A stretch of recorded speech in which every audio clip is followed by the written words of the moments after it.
ক্রীড়াঙ্গনকে রাজনীতির প্রভাবমুক্ত রাখার উপর জোর দিচ্ছে সরকার, জানিয়েছেন স্থানীয় সরকার মন্ত্রী ও বিএনপির মহাসচিব মির্জা ফখরুল ইসলাম আলমগীর। দুপুরে মোহামেডান ক্লাব প্রাঙ্গণে নবনির্বাচিত পরিচালনা পর্ষদের সঙ্গে পরিচিতি সভায় তিনি কথা জানান। এ সময় প্রধানমন্ত্রীর উপদেষ্টা রুহুল কবির রিজভী অভিযোগ করে বলেন, বিগত আওয়ামী লীগ সরকার খেলোয়াড়দের রাজনীতিতে জড়াতে বাধ্য করেছিল। আরও জানাচ্ছেন আতিকুল ইসলাম শাকিল। দীর্ঘদিন ধরে সাফল্য খরায় ভুগছে দেশের ঐতিহ্যবাহী ক্লাব মোহামেডান। সেই সাফল্যের খোঁজে সম্প্রতি পরিচালনা পর্ষদে আমূল পরিবর্তন এনেছে ক্লাবটি। সভাপতি হয়েছেন বিএনপি নেতা বরকতুল্লাহ বুলু। মোহামেডানের নতুন পরিচালনা পর্ষদের পরিচিতি সভায় যোগ দেন স্থানীয় সরকার মন্ত্রী। আমরা শুধু কল্পনা করতে পারি, আমরা কিন্তু অনুভব করতে পারবো না।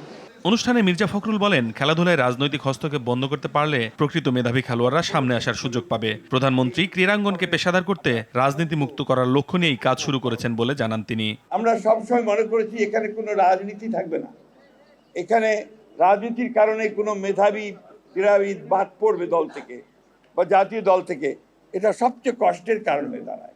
একটা অন্ধকার সময় থেকে বেরিয়ে এসেছি আমরা, এটা নট ওটাকে আর মনে না করি। আসুন আমরা নতুন স্বপ্ন দেখি, নতুন আলো দেখি। অনুষ্ঠানে প্রধানমন্ত্রীর উপদেষ্টা রুহুল কবির রিজভী অভিযোগ করেন, বিগত আওয়ামী লীগ সরকার পেশাদার খেলোয়াড়দের রাজনৈতিকভাবে ব্যবহার করেছে এবং ভয়ভীতি দেখিয়ে নির্বাচনে অংশ নিতে বাধ্য করেছে। তার উপর চাপ প্রয়োগ করা হয়েছে, তাকে নানাভাবে উৎপীড়ন করা হয়েছে এবং তার যে খেলার যে প্রতিভা এবং তার জাতীয় আন্তর্জাতিক যে পরিচয় খেলার মাধ্যমে, সেটিকে নিশ্চিহ্ন মুছে দেওয়ার জন্য নানাভাবে চাপ প্রয়োগ করে তাকে দিয়ে যাওয়া হয়েছে তার দিকে। ক্রীড়া প্রতিমন্ত্রী আমিনুল হক বলেন, খেলাধুলা যুব সমাজকে মাদক ও নেতিবাচক কর্মকাণ্ড থেকে বিরত রাখার একটি কার্যকর মাধ্যম। খেলাধুলা ছড়িয়ে দিতে মোহামেডানের মতো ক্লাবগুলো গুরুত্বপূর্ণ ভূমিকা রাখে মন্তব্য করে মোহামেডানের ঐতিহ্য ফিরিয়ে আনতে সংশ্লিষ্টদের ঐক্যবদ্ধভাবে কাজ করার আহ্বান জানান তিনি।